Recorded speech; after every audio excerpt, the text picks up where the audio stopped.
Story 1. Today I F up because I didn't want to trap a fart. Well, this weekend has been a crap storm, pun intended. Yesterday, our heater went out, and after much deliberation, we had to bite the bullet and pay for a new one. It won't be here until Monday, so we're trying to use blankets and space heaters effectively. Thankfully, a relative has decided to be generous and help us with half the cost, so we don't have to finance. This past week at work has been one of the most stressful, as I'm trying to take over a retiring person's position. Next week will also be very stressful because we have all the appointments of the year scheduled, because I don't ever take vacation. My dog, my car, and my house all need financial attention right now, and I feel like I can't catch a break. Anyway, today is our anniversary, and so far it's been pretty good, despite not having heat, and we wanted to get some pizza. We got the pizza. We ate the pizza. I had a Dr. Pepper, and I went to throw away the can in the garage, recycling. When I came back in, I had to fart. Thinking I could get it out quickly and leave it in the hallway before I smothered her with my toxic butt gas, I decided to pull my pants down a little bit. I don't know how it happened, but I shat the wall. All I heard in the other room was my wife saying, "What are you doing? What was that?" I was too embarrassed to say, and immediately started cleaning it up. She asked again, and I only said, "Ah." She then came into the hallway and asked what was going on while I was desperately scrubbing. I told her I was too embarrassed to say. She said, "OMG, you shat the wall? On our anniversary?" Oh, I wish I could tell someone. And we both laughed. She then said, "That's okay. I shat on my grandma's bathroom rug once. Had a fart after peeing. And it just happened. Cleaned it up. Grandma turned the rug over and the stain is still there." We both had a good, hearty laugh. Both of us are very stressed these days, and it's a good reminder not to take life too seriously sometimes. I shotgunned poo on the wall, and I am ashamed, but we're both laughing hard. Neither of us can tell anyone, so we thought it'd be funny to share on Reddit instead. Story 2. Today I F up and received my first ever "Go ahead and clock out for me." For context, I used to work at Chipotle and Food Lion and other small jobs. I recently got hired at a sales company representing the computer printer brand HP. Obviously, this is a huge step up for someone who is doing small part-time jobs like the ones I mentioned above. I'm 20 and never considered myself as young and dumb. But today, I flew way too close to the sun. I picked up some hours at Best Buy, and it's my second weekend there. Basically, my job entails stand around, sell some crap, and what I knew but didn't follow this week, don't leave your post. Because I'm not employed by Best Buy, I wrongly thought there wasn't a supervisor watching my every move. Well, there was. The store manager. Over the past 2 days, I've taken to hanging out in the break room while the foot traffic was slow. I have a non-existent perception of time. It's either too fast or too slow. From the outside perspective, it looked like I was in the break room for hours and not switching back and forth like I was actually doing. We'll fast forward to today, and I'm hanging out in the break room, and I'm about to leave and go back to my position in the laptop section when a text pops up from Work Tray. My heart effing sank to my stomach as I read, the store manager called, "Are you not assisting customers on the floor?" I lied and said I had a family emergency I was taking care of and immediately got back to the floor. I then hunted down the store manager, told another lie, and said I was doing some sales modules. He called my bluff, stating he's been working with sales reps for 18 years and knew I was slacking off. He didn't tell me to leave, and his tone was, "I'm not angry. I'm disappointed. and kinda chuckled while I told him I was going to straighten up. I thought I was in the clear, but boy, was I wrong. Around 6:12 p.m., an unknown number popped up on my screen, and I declined the call as I've been getting so many spam calls lately. The number called again, and I picked up. "Hey, Op, my name is X with HP. I'm going to have you clock out report your sales and grab a manger so we can have a chit-chat about a report we received." I then told the truth, or, well, part of it. I told her I hadn't been feeling well, so I've been trying to rest a bit. That's part of the truth. I've been dealing with some huge personal things lately and haven't been in the right mindset. But I need money, so I didn't call out. She told me that until they get an answer from the Best Buy manager that I shouldn't report to the store, and they are either going to turn it into a coaching moment or a termination. She then asked what my next work days were, and I told her that I had shifts at Staples.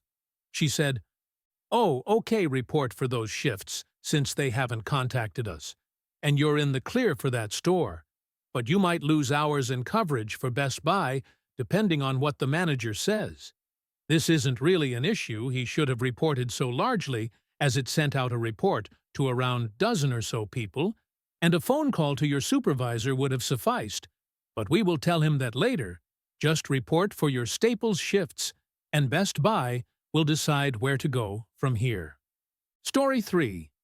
Today, I F up by letting my mom use my butthole Vaseline. So this happened a while ago, but I almost busted a lung reliving it today. I hope I'm not breaking any rules. When I was in uni, I was a Division Y water polo player.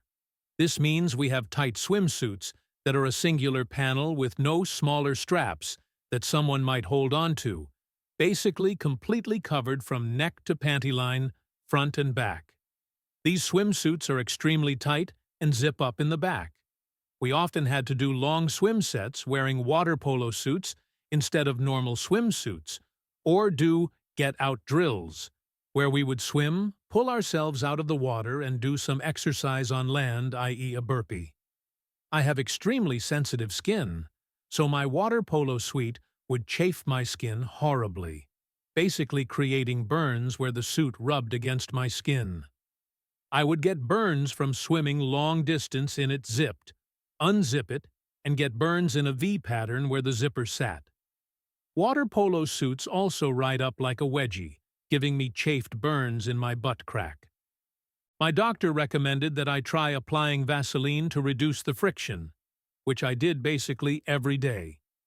Therefore, I had a quart, i.e. 2 pints, sized tub of Vaseline. When I was moving out of my apartment, my parents came to help me out. We were packing up my stuff when I turn around and see my mom, holding the tub of Vaseline, rubbing her lips together how you do when you apply chapstick. The look on my face must have been utter shock and horror. She just goes, "What?" And I burst out laughing. I tell her that's my water polo Vaseline that I rub all over my body. It's not for lips.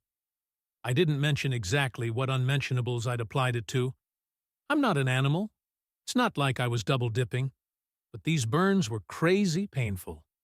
And I can't be totally sure. I didn't say F it some days and double dip. Okay, you're right. I did double dip. But I tried not to. Keep in mind, I would jump into a vat of heavily chlorinated water about 30 seconds later.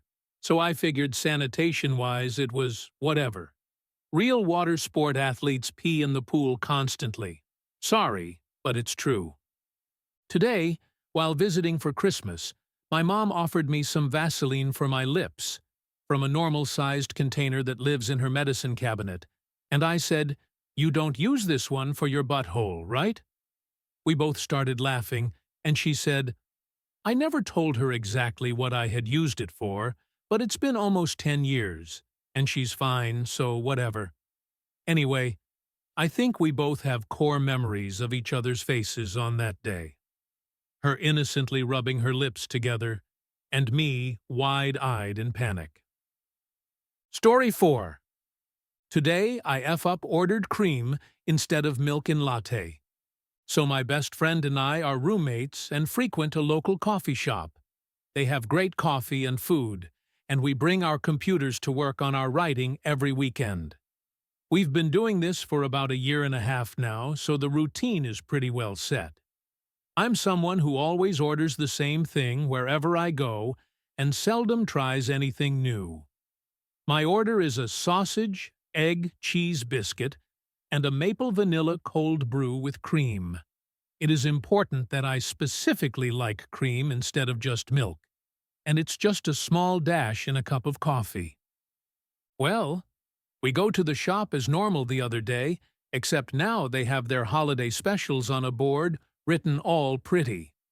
My friend decides to try one of them, the Drunken Santa, which is a bourbon caramel cold brew. She seldom tries new things, so I feel emboldened by her choice. I read through the specials. One is called the Buddy Breakfast. S'mores, maple syrup, right up my alley. However, I lack to recognize that this is a latte, not a cold brew. I order my biscuit, then ask for the latte. The woman asks if 2% milk is okay. I'm not used to operating off script. I always order cold brew. I always ask for cream instead of milk, so I instinctively ask for cream. I think nothing of it. My name is called. I pick up my drink. I return to the table. I take a hearty sip. My entire body convulses. I think I am simply thrown off by trying something new. I take another sip. I stare into the void as I am forced to come to terms with what I have done. I spent $6 on a glass of cream. I don't like it. I don't like it all. It sits on the table haunting me for the next hour as we write until the shop closes. I take the abomination home, determined to Frankenstein it into something non-abhorrent. I refuse to give up my child. It's a half-hour journey. The cream is almost 2 hours old, so young yet so still capable of crime. The ice is entirely melted. The whipped cream flattens. I brew a cup of coffee and pour some in. Surely a flavor so strong that elicited a full-body convulsion will properly sweeten my coffee. It doesn't. It's terrible. I can't finish it. I put it in the fridge, clinging on to what little hope I have left. My friend and I go out to visit her mom for a bit, and then we come home. I have by now accepted my folly. I pour the cream down the drain and rinse it away. I throw the cup away. I try to forget. Morning comes. My friend and I are awake but separately on our phones. We've said nothing. Then she turns to me. She says, "Is 2% milk okay?" I laugh, but the memory of the cream is still too strong. I feel sick. I may need to go confession. I fear I will never forget it. I'm not even Catholic. Please, God, take away the memory of this taste before I perish. Story 5. Today I F up by making my son think that Santa's elf murdered the tooth fairy. My 39 female son, 8 male, lost a tooth, so he put it under his pillow at bedtime for the tooth fairy. We're also doing the Elf of the Shelf this December. For those that aren't familiar, each night parents pose a Santa's elf toy doing something cheeky to surprise the kids in the morning. So I had the great idea of pretending the elf tried to steal his tooth in the night. So I posed the elf in the lounge holding his missing tooth and the money he was expecting from the tooth fairy. Then went to bed exhausted. I vaguely remember getting up to go to the toilet in the middle of the night, but I was really sleepy, so didn't think much of it. Fast forward to morning time. When he wakes up, I tell him to find the elf. I get out of bed, then realize my period started last night, and I'd leaked in the bed, so start to clean it up. Son goes to the lounge, sees the elf with the tooth, and asks what they did to the tooth fairy. He then announces he needs the loo. He goes to the bathroom, and then I hear screaming, proper terrified screaming. "Mom! The elves murdered the Tooth Fairy! I run to the bathroom. There's blood all over the floor and in the toilet. I must have made a mess in the night without even realizing it, as I was so tired. He's pointing to the toilet now, where you can see a bloody lump at the bottom of the bowl, screaming about how the elves murdered the Tooth Fairy and tried to flush her down the toilet. Son is very upset that the Tooth Fairy is dead. I panic and tell him that she's not dead. They probably just had a fight. She'll be fine. So the next night, I decide to make it look like the Tooth Fairy came back to exact her revenge. I pose the elf tied up, covered in glittery goo, with a tiny sign propped up against it saying, "Don't worry, I taught the naughty elf a lesson." When I picked Son up from school that day, he said he'd told his class and the teacher about how worried he was that the elves had murdered the Tooth Fairy, but that she fought back and was okay. I am now terrified that his teachers think I'm a psycho. Story 6. Today I F up by trying to eat a gummy adult toy from my erotic showcase gift bag. Posting this on the recommendation of my friends to see what other people think. My friends and I decided to check out an erotic showcase at an exhibition center, and for the most part, it was harmless and curious fun. We got the gist of the showcase, new lines of adult products being displayed, meeting adult film stars, and an exhibition of fashion and merchandise. After much giggling and amusement, we all settled on purchasing a gift bag for $89 each, which contained a t-shirt, stickers, badges, samples of hygiene products, and a giant gummy adult toy shaped like a particular part of the male anatomy.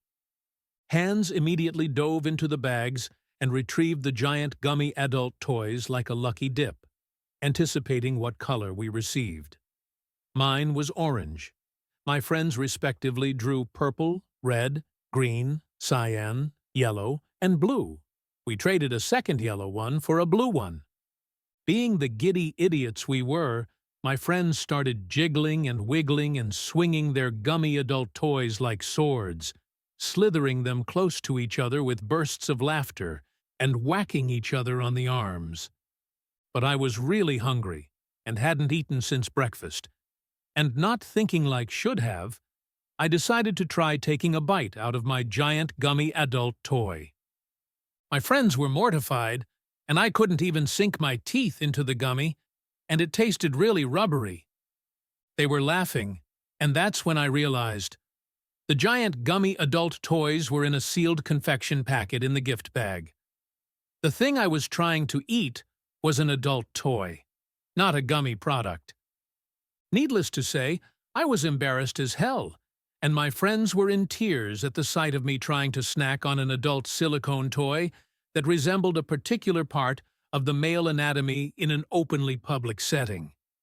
The teasing since then has been unbearable, with my friends suggesting that I was so hungry that I could swallow an adult toy whole.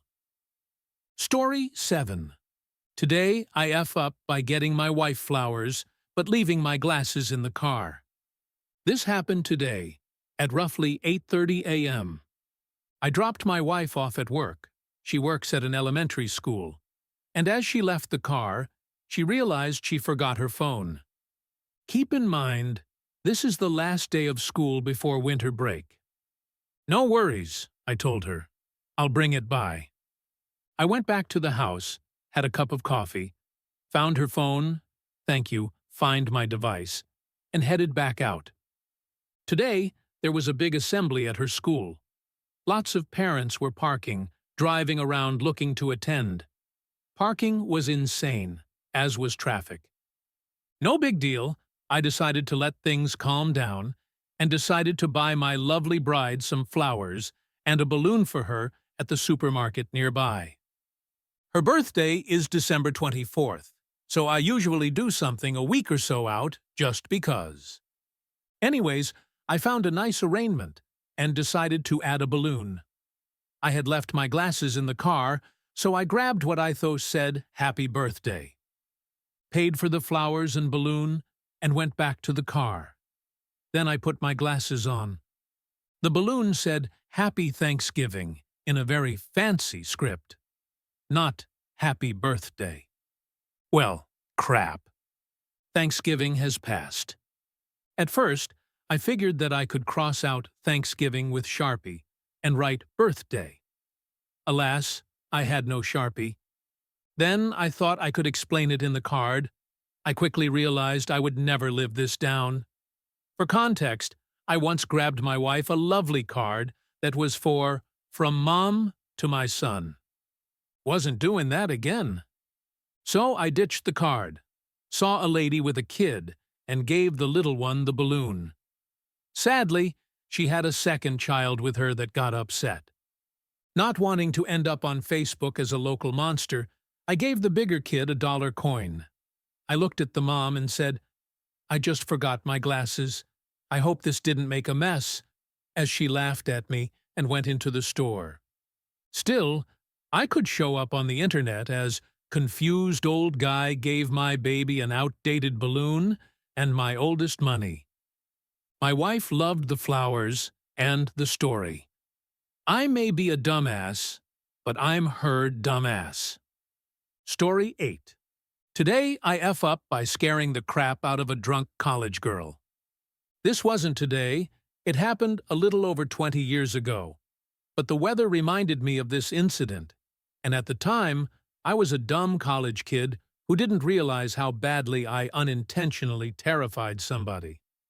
I went to school in a mid-Atlantic state, USA, snowbelt town, that we often jokingly referred to as Hoth, after the ice planet from Star Wars, because the winters were that cold and snowy. It was a cold day, even for January. Like 20 Fahrenheit cold. I had left my apartment at around 10:30 to go visit a friend. I honestly don't remember what the issue was, but our apartments were about 2 miles apart, and not having a car, and it being too dangerous to bike, I was on foot. The small downtown area that was home to the shops and bars was between our respective apartments. Having shown up, helped them resolve whatever issue they were having, and hanging out for a while, it was now about 1:30 in the morning, and I decided to head back home. I'm AMAB, assigned male at birth, and as AMAB people go, I'm not big at 5'8", 185 lbs. At the time, I'm sensibly dressed in boots, lined pants, a U.S. Navy surplus wool greatcoat, a long scarf, which was wrapped around my nose and mouth, and a lined, insulated stocking cap. I left my place prepared for a 2-mile walk in the cold, and my eyes are pretty much the only part of my body visible underneath layers of warmth. I'm walking through the town, and I'm moving pretty fast, as most of the sidewalks are cleaned and salted. And I'm a big believer in the idea of the faster you move, the warmer you stay. About half a block in front of me, a small crowd emerges from one of the bars. There are about 7 to 8 people in the group, and they are a mix of men and women, all in various states of intoxication. The drinks were cheap and plentiful at that bar. At the front of the group is a small blonde woman. At this point, I regard these people as, essentially, scenery. The same as the cars parked on the street, the parking meters, or the buildings. I acknowledge they're there, so I can walk around them, instead of into them, but they're of no more consequence than any other thing on that street I don't want to walk into. They're not important. I just want to walk past them to get where I'm going. At this point, everyone in the group except for the aforementioned blonde woman crosses the street. This is all to the good, as I see it. I only have to walk past one person, rather than try to work my way through a crowd, or worse, have to navigate around or through a slow-moving crowd of drunks in the cold. Problem is, this woman was at the front of the group and doesn't realize that the entire rest of her group has crossed the street. When I get to a point where I'm about 2 feet behind her and just looking to step around her and go on my merry way, she turns around to say something to one of her friends from the group, unaware they had all crossed the street half a block back and were no longer behind her. Instead of her friends, She sees a guy in a dark coat, dark pants, a black hat, with a face concealed by a scarf, who she doesn't know, coming at her at a clip generally reserved for speedwalking competitions. She, understandably, let out a scream that could probably be heard from the space shuttle. I react to this as if it is of no consequence at all. Take 3 angled steps to my left, move around her like she's a parking meter or a traffic cone in the sidewalk, and keep walking, while internally asking myself what the hell her problem is. I returned to my apartment without further incident, and, to be honest, didn't realize how scary the whole incident must have been from her perspective until years later. Story 9. Today I F up by accidentally proposing to my girlfriend's dad. So, this happened last night, and I'm still cringing into another dimension. My girlfriend and I have been dating for 2 years, and things have been going great. Recently, I started thinking about proposing, but I hadn't settled on how to pop the question. However, her dad is pretty old school, so I thought it would be nice to ask for his blessing first. Cue my big mistake. We were at their house for dinner, and after dessert, I pulled her dad aside. I was nervous, so my brain decided to shut down and go on vacation. I meant to say, "I'd like your blessing to marry your daughter." Instead, what came out of my mouth was, "I'd like to marry you." The man just stared at me. I realized what Elid said about 0.5 seconds later, and immediately panicked. I backpedaled so hard that I made it worse. I stammered something like, I want to marry your daughter, not you, unless you're into that.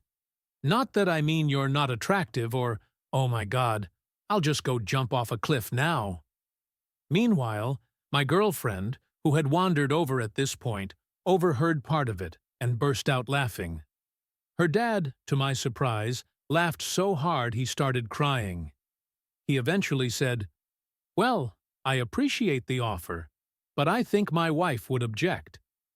Long story short, I got his blessing, but now her entire family refers to me as Dad's other husband.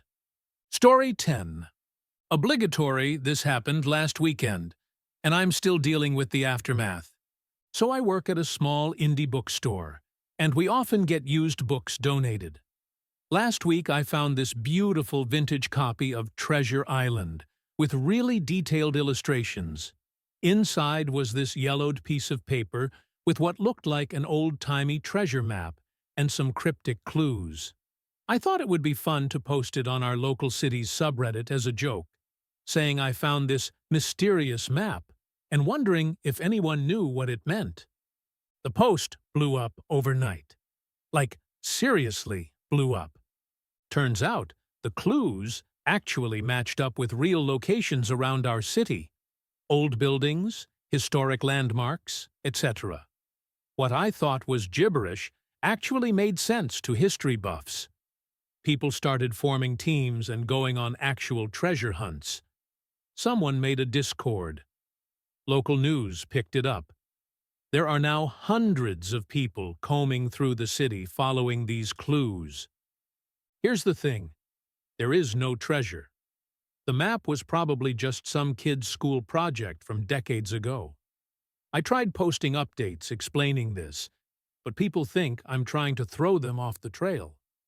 Some guy in a fedora came to the bookstore today and accused me of being part of a secret society. The mayor's office called asking about permits for treasure hunting on public property.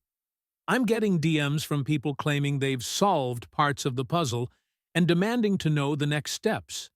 Someone started a GoFundMe to hire a professional cryptographer. Story 11. Possible too much information, but I have fairly thick and dark armpit hair. I'm not fond of it, to say the least.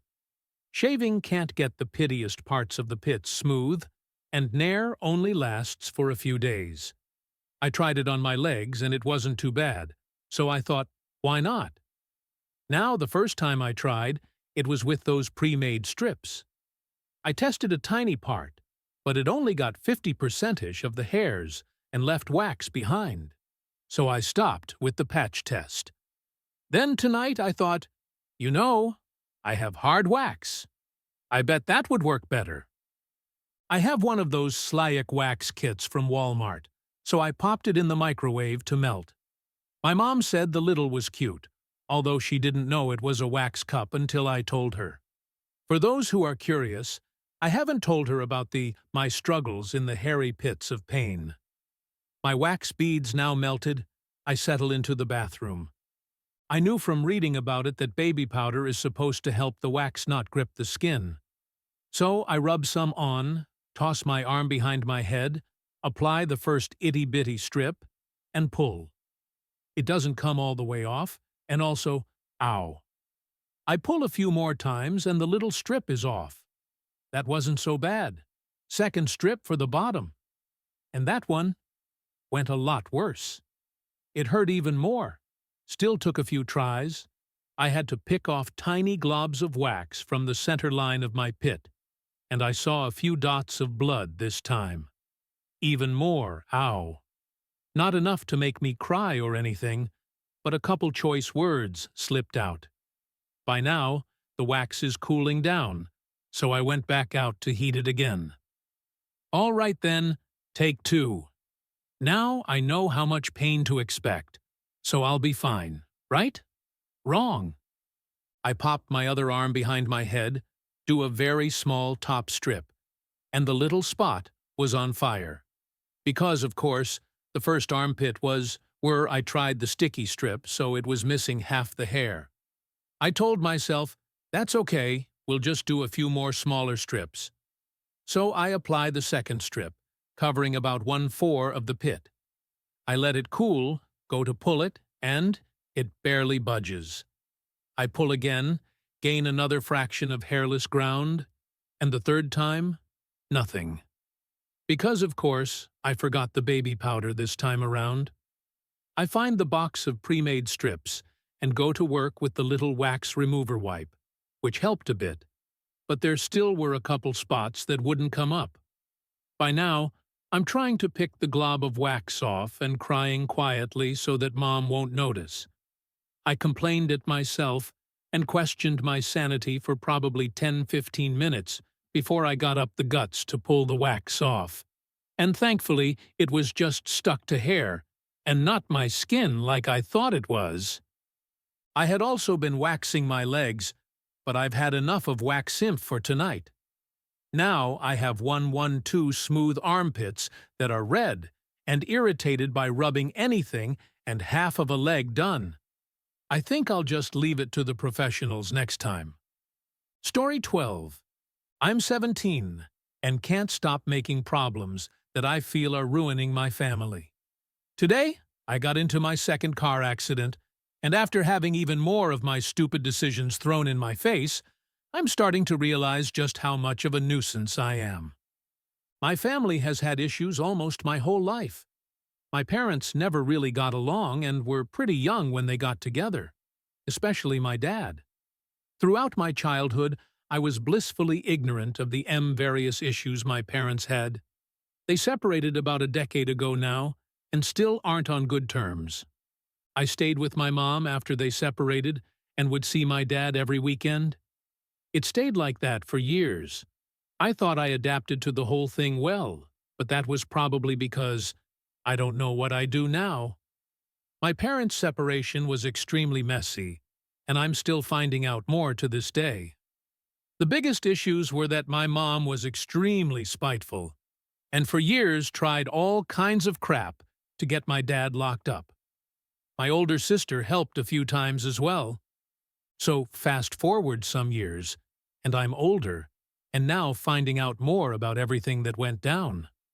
All kinds of schemes my mom cooked up, and the worst one was probably when her and my older sister tried to falsely accuse my dad of something.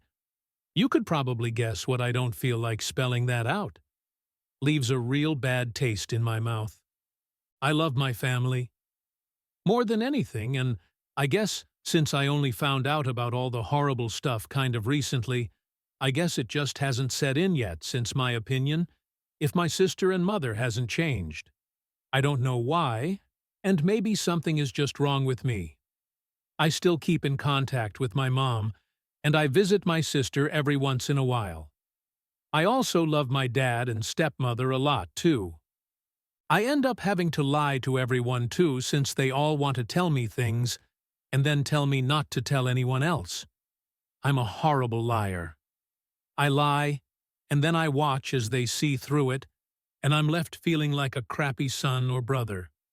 Now, with the car accident, I'm realizing how much of a problem I am. I've done nothing but do some chores around the house for them and give them some money for my car insurance and to help out with bills. But it isn't much. I've done barely anything yet. They support me, and I'm causing them problems. I'm costing them money and time they can't get back. I made the stupidest choices, and for some reason didn't let them know right away. All I can really do now is hope the guy was as nice as he seemed and let my dad handle it while I sit here writing this crap out and feeling pathetic. This year has been absolute crap, and everything is falling apart, and I don't know what to do anymore. Who knows? Maybe I'm just exaggerating my issues and feeling like crap over nothing, but I feel like I'm causing more problems than I'm worth these days. Edit. Not sure if I'm doing the edit thing right, but anyway, I just wanted to make some clarifications and say thank you so much for all the kind words and advice you've all given me. It really means a lot. The whole reason I made this post at first was because I was feeling overwhelmed. I'm the kind LF person who holds stuff in till it just becomes too much, and it spills out all at once.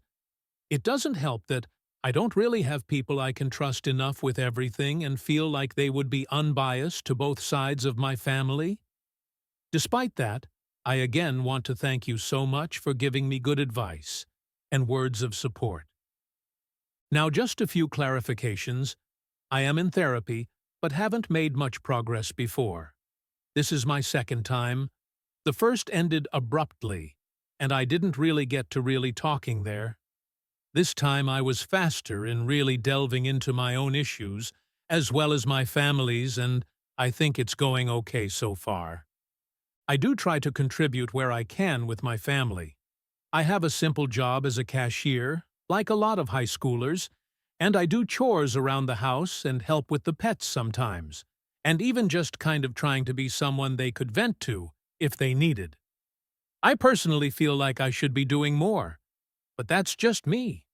I still have a good relationship with my mother and sister, and that can cause problems, but I'm trying to just keep them completely separate to not cause many more problems.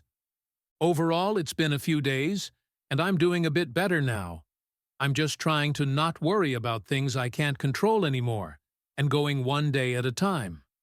Thank you. Story 13. Today I F up by telling my wife to stop repeating herself. My wife does not like her job. At all. She reminds me of this seemingly every day for the past several months.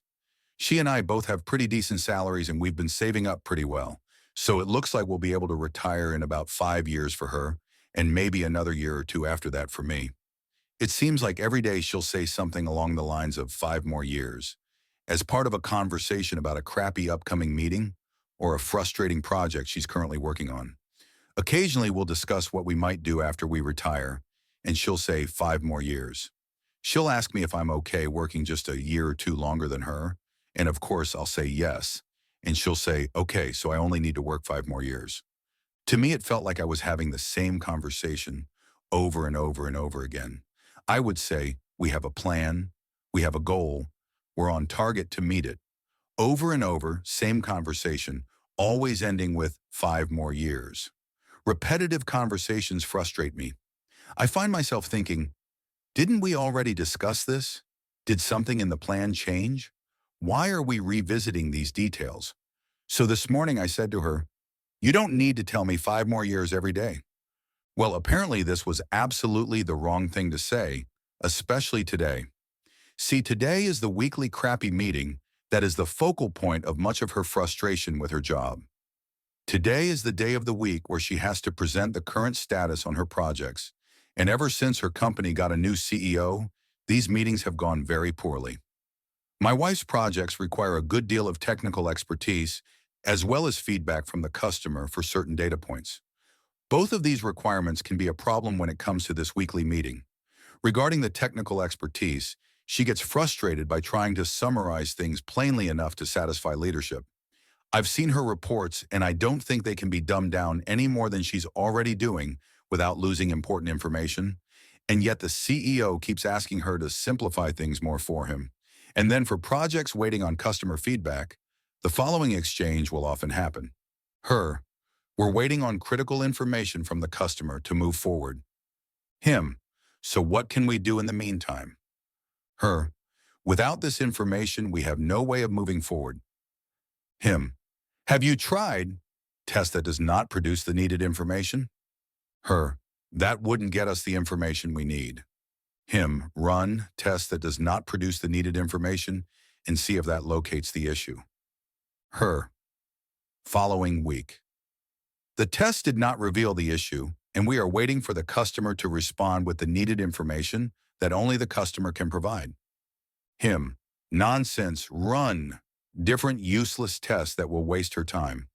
Her, internal screams of frustration. This repeats every week ad nauseum, leading to another conversation of just 5 more years. The problem here is that I misunderstood what 5 more years means to her.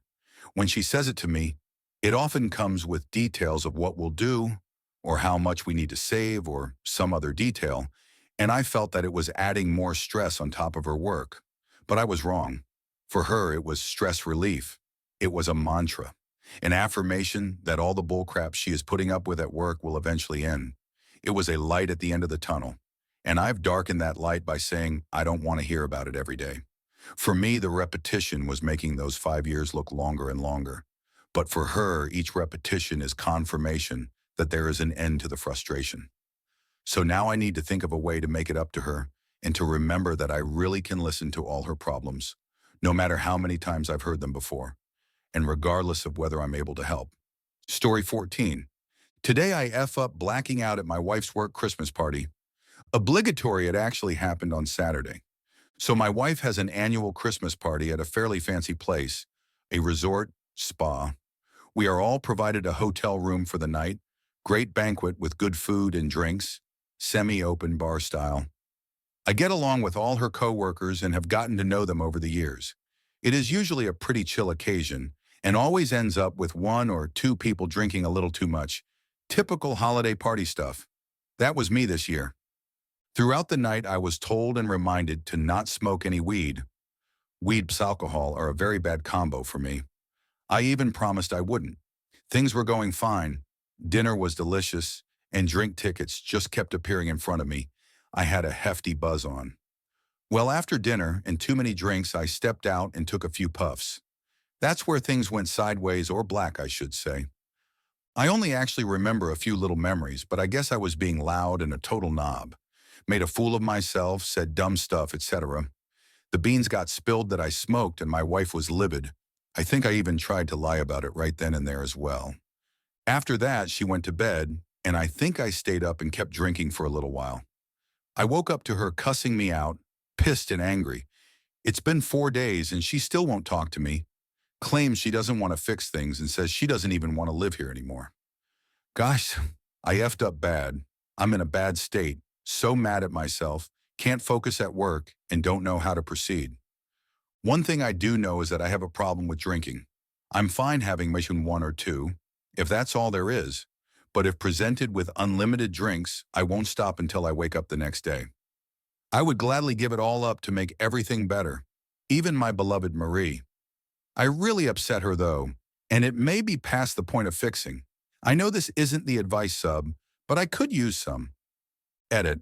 I didn't bring any weed. We live in a legal state, and probably 25% of the people there smoke and were smoking. I just ended joining up in a group. Her work doesn't care as long as people are making an effort to hide it. Also, everyone smokes those stupidly potent dab pens. Wife has done it at past parties. She was the one to get wasted and end up running around in her underwear. She got a talking to, but now she is the one of the higher-ups. so her job really isn't in jeopardy. There was 2 or 3 others that got crappy as well. It happens every year. We don't even keep beer or alcohol at home. Not because it doesn't last, because we really don't even drink that often, unless we're having a birthday or occasional summer BBQ. Story 15. Today I F up by accidentally spoiling one of my husband's Christmas gifts. Here's a little more lighthearted story that still has me a bit disappointed, but can also laugh about it with my husband. Obligatory, this just happened a couple hours ago. This afternoon, we checked the mail and noticed there was a small package inside. However, this was not a package we were expecting despite the time of year. I and my husband have been checking our orders regularly for expected packages, and neither of us had anything due to arrive today. We sent a pic of the package to his family in case one of them had sent it for Christmas, but neither of them knew about it as it wasn't anything they'd ordered and sent. Return label indicated it came from a warehouse, so that was less than helpful too. I offered to open it just in case it was something for my husband, but he declined on opening it until his family confirmed whether they sent it as a gift for him. They responded while I was cooking dinner, and they denied knowing about it. At that point, my husband asked again if it is something that I had ordered for him, but I said it definitely wasn't because it would have had my name on the package instead of his. He says, okay, well, if you didn't send it and my family didn't send it, then maybe it is something else. He then thinks it is his Linkin Park LP package and wants to go open it. For context, he's a big Linkin Park fan and was super excited when the band announced they got back together with a new singer, and he joined their membership group, Linkin Park Underground. So he went off to go open it as I was still busy with dinner. Now here is where the F up happens. He comes out just a minute later saying, OMG, it was something you got me. I'm so sorry, I didn't really get a good look at it. I swear I'll act surprised on Christmas. I left it there for you to wrap later. And my heart sank because I had gotten one of his gifts from the Linkin Park store. So I made the comment of, now you know that I got you merch. Didn't specify what merch, just assumed we were on the same page. So he just responds with, but hey, it's okay. I love you even more now seeing that. And I swear I'll act surprised. And now we are even? He had accidentally spoiled one of his gifts for me, thinking one of his packages was something he got his daughter. So I went in our room where the package was, feeling super disappointed because he saw the LP merch I had gotten him and spoiled a surprise. But when I opened the package, it was not LP merch at all. Instead, it was a wallet with my husband's name and an engraved image from one of our engagement photos. So definitely a personalized gift for him, but not one I bought for him. I kind of let out a yell because it caught me by surprise, and I came out telling my husband that I didn't get that for him. Obviously, his face is full of confusion because it seemed like something I would have got for him. He asked then who sent it, and I told him I have no idea. I then commented on how disappointed I was that now he somehow knew I had gotten him LP merch, to which he said that he didn't know at all. I asked then what he meant about thinking the package was from LP, and he said that when he joined the LPU, they send out a welcome gift, and that just a couple weeks ago, they asked him to confirm his shipping information to receive it, so he logically thought that's what it was. And because I didn't fully understand what he meant or said, I basically spoiled the fact that I got him LP merch for Christmas. And on top of it all, we still don't know who sent the package with the wallet. Story 16. To be clear, today wasn't the day I effed up, rather the day I learned that I effed up. Allow me to elucidate. About a year ago, I had a dear friend whose father passed away. I never met the man, but I always heard good and maybe slightly imperfect things about them. What they left behind, aside from grieving family, is a number of different things. One of those things I particular is the subject of my F-up, a trailer, specifically a fifth wheel. For those of you who may not be familiar, a fifth wheel is a larger class of living trailer that is mobile by means of a truck with a dipole coupling base. I couldn't tell you the proper name for it, as I'm sans trailer education. This trailer, it transpires, was in decent condition, being a unit of the late 90s. And it's the way I effed up. You see, I ran into a spot of bother, to put it mildly. Family was laid off, I was the only source of income, and the work was grueling and time-consuming. I worked ridiculous shifts, such as 9:00 a.m. to 3:45 a.m. the next day, and had random events like blown UPS units to fix on the weekends. I was the sole technician for my company, and I was paid pretty decently. Decent, not great, or even good. Worse yet, work had a surprise for me. The company hired a specialist company to come in and restructure everything. That means my solitary position as the only information technology technician for a company of 500 plus people, 5 locations across 3 states, and even more responsibility besides, was suddenly in jeopardy. This was horrendous news as I had spent the better part of 2 years working to build their IT department from the bottom up. And boy, was I ever praised for it. Praise, a raise, bonuses. It was nice. My first ever real career, I got laid off. Captains of restructuring came in and made my department obsolete. They laid off half the executive staff and deleted my department entirely. Though I still have the video of them talking to the entire company about how I was, single-handedly, their rock star IT pro. How is this a F-up? Well, in comes my friend. We'll call them high voltage. Well, high voltage sees my pain, difficulty, and struggle and proffers an opportunity. Dad left me everything, and I have a trailer. I know you're hurting right now, and I wanted to help. I want to give you this trailer. Yes, absolutely. Thank you, high voltage, I said in massive relief. Then I opened my mouth again to be an idiot. But I won't take it for free. I can't in good conscience take that for free. How about we arrange payments? A trailer like that should be worth about $5,000 at least.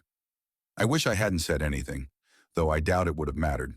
He agreed, seemingly reluctantly, about taking payment for the trailer and handing it off to me. He actually insisted initially on giving it to me for free because this is supposed to be to help you, which I pointed out that after a time, when I'm not needing help anymore, I could repay the kindness. Fast forward to a month later. We've discovered that the trailer is too heavy for my current truck, and we'd need to pay to have it moved from the storage his boss had loaned us to store it. But his boss was hankering for money, and I was barely keeping up with bills and food for 3 people on one income. Desperate, I was trying to find any additional work I could take, but it was past season, so my gig work wasn't available. We needed to move it or start a payment plan with said boss. I was desperate to keep this trailer because I knew what would happen when rent came due and I couldn't scrape enough together. I made extensive plans, printed out the right documents, and relied on the idea that I would have this trailer. So I pulled out a bunch of money before bills could go through. It wasn't enough, not in time, because naturally high voltage came up with an amazing solution. He took the $5,000 price tag amount I promised to pay him eventually for a free trailer and sold it to the first person who had cash on hand at that amount. His reason? I just wanted to move on. A year later, I'm in dire straits after having desperately searched for work of any kind while my unemployment ran dry. My car is breaking down by leaking forbidden espresso everywhere. So no more gig work. Now I'm facing down the barrel of eviction starting in January, and the only safeguard I had was sold to the first bidder. High voltage, of course, is sitting on the sidelines saying things like, "Oh, I wish this wasn't happening to you. And if only there was some solution. I wish the best for you." When in reality, this friend is riding high on selling both that trailer and the sale of a vintage cherry red pickup that went for over $40,000. Story 17. Today I F up, I didn't read the rules on our Secret Santa. Spent about $40 instead of $25 or less. So basically, we all filled out these sheets that detailed your likes and your dislikes. Then everyone picked names, and then you pulled those like-dislike sheets from a folder, and no one knows who you got, but now you kind of know what to shop for the person whose name you pulled. Well, I did that, but I forgot to read the rules that it was supposed to be a $25 limit. I just read the likes, dislikes sheet, and even though I am working with a barely living budget pretty much day to day, I've always been generous around Christmas. Even buying gifts for people who I wasn't supposed to, even buying donations for my local no-kill animal shelter, even if that hits my budget. Whatever. I like to give. The point is, I gave my Secret Santa person something that they alluded to on their list, but I broke it up in 3 small-size related gifts that basically equaled about $40 worth of things. Call them a gift card, flat item 1, boxed item 1. all wrapped and in a nice gift bag. I did this because it's exactly what I would do every year for my own family, and since I drew this person's name, I just did what I always do. It's also my first Christmas at this job, so I don't know. And now people are starting to open their secret Santa gifts ahead of time, which I also didn't know was going to happen, because I kind of expected everyone to gather around our little office tree during lunch one day soon and open up their gifts from Santa at the same time and marvel and laugh or whatever. Apparently that's not how they do it. And now my person is absolutely over the moon on our little local group me social media thingy because apparently I nailed it. And I am kind of dreading any kind of fallout when someone eventually recognizes my handwriting on her card, where I only said Happy Holidays from Santa. They are the kind of person to absolutely share the card. But I write like a toddler, I know. So it's only a matter of time until someone recognizes my writing. I know that for some places, Secret Santa is eventually expected to be revealed, but here it's not, apparently. But now also, once it is revealed, eventually, people are going to figure out that I spent 40 bucks on mine and everyone else spent a lot less. And I just don't want to make anyone feel bad because of that, because I didn't bother to read the rules, because I messed up. Seriously, I'm just an idiot that didn't read the rules, and now I'm dreading the awkwardness that is just waiting for me around the corner. There's no way this doesn't get out and someone gets jelly. Eventually, a small workplace, there's always someone who gets jelly. And I hate drama. And now I especially feel bad for the people who only got dollar store gifts or $10 gift cards, even though that's just fine for a work gift. I don't know. I really just hope I'm working myself up over nothing. Next week will tell, I guess. Story 18. Today I F up by showing my mom and my sister a huge D pic. Obligatory this didn't happen today, but a few years ago, it happened during Christmas, which is why I was thinking about it in this period. It was a nice warm family night. All the parents and friends were gathered for a nice meal and a night of playing cards and games, eating panettone, and just enjoying the festivities.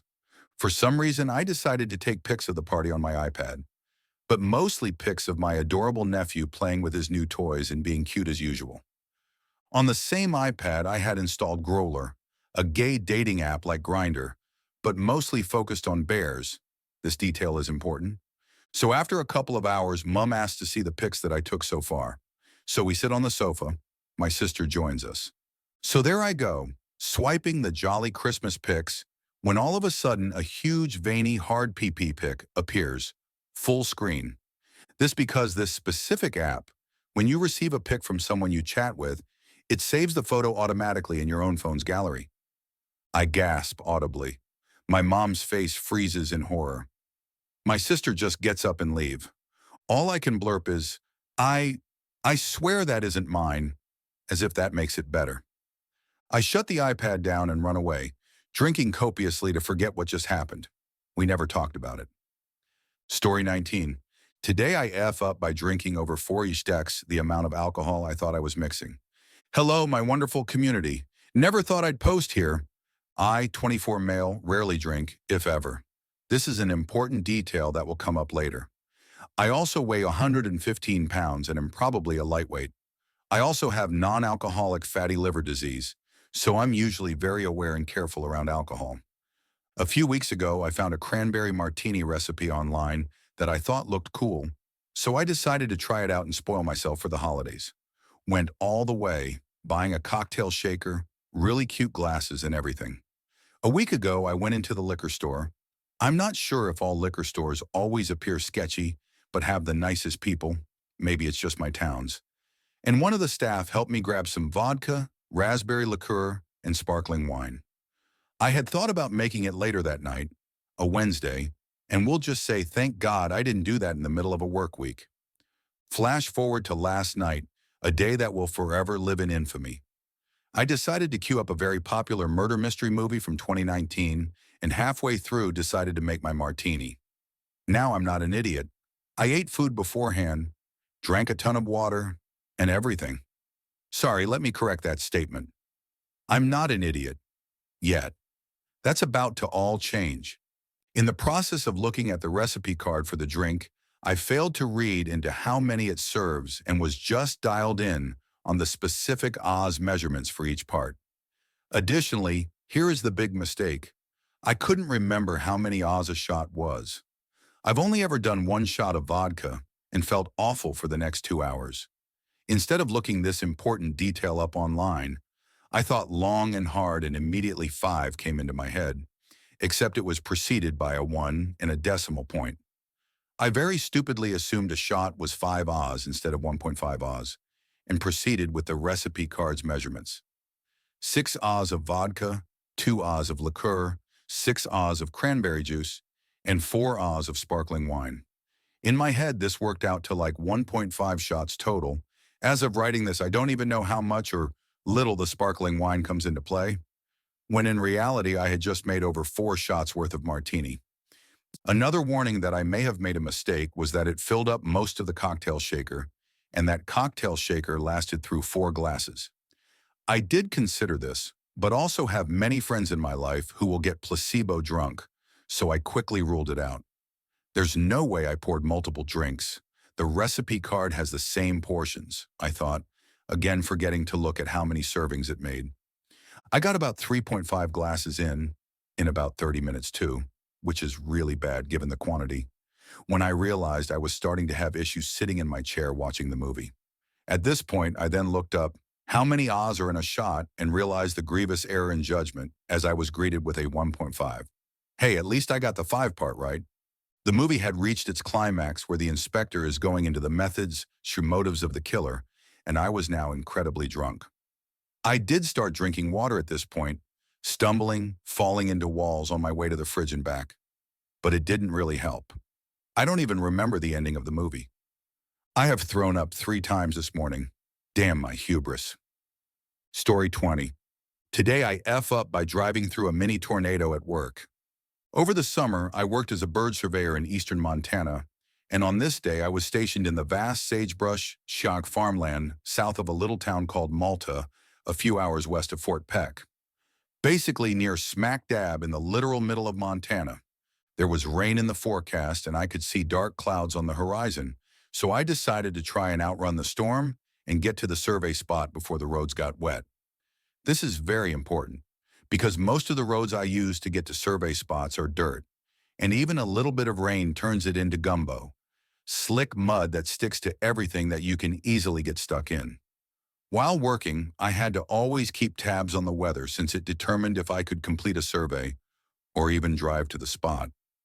I had a few hours to drive to the location before the rain hit, and I did end up making it just in time to park overnight and finish the survey in the morning. But as I was driving there, I realized the clouds were really, really dark.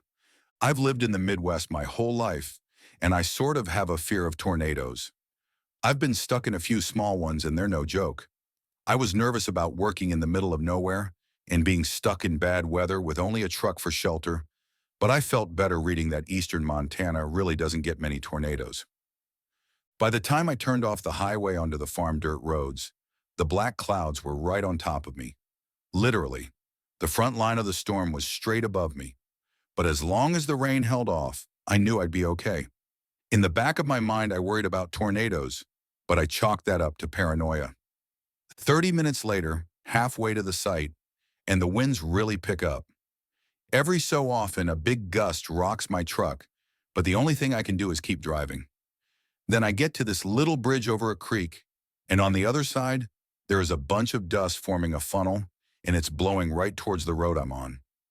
I hit the brakes for a second, freaking out, thinking I'm witnessing a small tornado forming in front of me.